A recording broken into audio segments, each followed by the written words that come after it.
So yun nga guys, tulad ng pinangako ko na gagawa ako nung DIY na ginagamit ko usually every day, every night. Gagawin na natin sa ngayon. So hindi ko naman kayo na-advise na gawin nyo to or gawin nyo yan.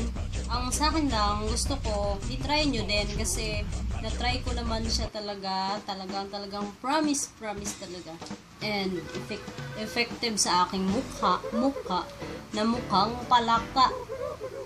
So after yung ginagawa ko kapag naka 1 month, kapag naubos ko na tong ganito na Maxipil na puro yung as you can see sa video ko na kapag naubos ko na to, gumagawa na lang ako ng Skinol at saka ito na may DIY.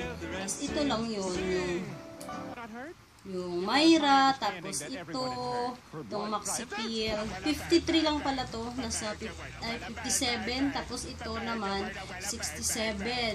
So murang-mura. Tapos ito stock ko na to mga 3 patak nito. Ting Myra 400E, wag yung 300E guys kasi hindi hindi yung tatalab sa mukha nyo. And yung cream ko, ito lang. And as you can see, panlalaki. So ito talaga yung ginagamit kong Skinol simula nung na-discover ko to sa friend ko yung mga nagpunta na sa yung isa na sa States, na sa Hong Kong naman yung isa. Na-discover ko to sa kanila, ito yung ginagamit nila kasi napansin ko ang light talaga ng skin nila, tapos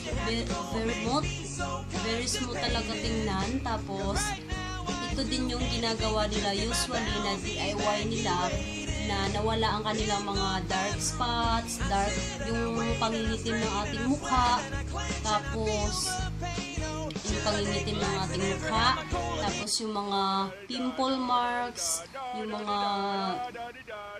mga whiteheads, pinapalambot niya yun. So simple lang to guys, i-open nyo lang to. So kailangan dapat bawasan nyo ng hanggang dito siya. Dapat bawasan nyo hanggang 3/4. 3/4 lang ha, kasi maglalagay pa tayo nitong Maxipil na to. Itong Maxipil na to, mga kalahati ang ilagay mo sa Skinol. Mga kalahati lang ang ilagay mo dito. Mix mo lang. So daan-dahan, baka tumalsik sa mata mo. Hindi ka mabulabog dyan. Ayan guys, gawin nyo lang to. So nahalo ko na yung Maxipil dito. As you can see, nag-iba na yung kulay niya. Ito yung sinasabi ko sa inyo guys, na iba na yung kulay ng Maxipil ngayon. So, yun nga. Ihalo ko na to. Sobrang dali lang nito guys, hindi ka mahihirapan. Kaya tiyagain mo nang panoorin kung gusto mo talagang kuminis yung mukha mo. Kasi akala mo ba hindi ako tagiwati noon? So, ito yung itsura ng Myra 400E. Yung orange ha, hindi yung kulay yung di ba dalawang klase to? Hindi yung kulay chocolate ba yun?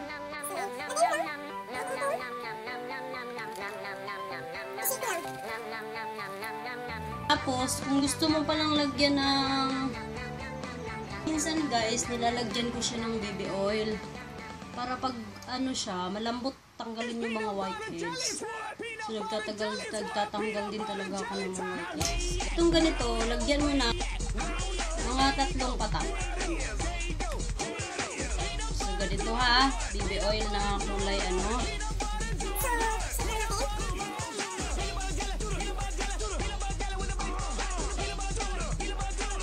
So, yun na. Kuha ka na ngayon ng cotton balls. Yun na yung ipapamunas mo sa mukha mo. Then, ang punas mo palagi, ang pag-wipe mo lagi sa face mo, lagi siyang pa-upward guys. Pa-upward siya guys. Tapos, dito sa liig dito, baba, isali mo na itong banda dito para pumantay naman yung kinis ng katawan mo. Antayin mo lang itong matunaw itong Myra. Antayin mo lang siyang matunaw bago mo siya gamitin. Gustong gusto ko to kasi hindi siya matapang sa mukha. Then, hindi nagda-dry yung mukha ko dito. Tapos, hindi siya nagda-dry. Compare mo dun sa ginagamit kong Eskinol na ano. Pwede mo namang alternate yung Eskinol na yung kulay light blue. Basta kahit anong klaseng Eskinol, basta gawin nyo lang yung procedure na yun na ihalo to at saka yung Myra. Maglagay nung product na yon. Ito lang yung ginagamit kong creams.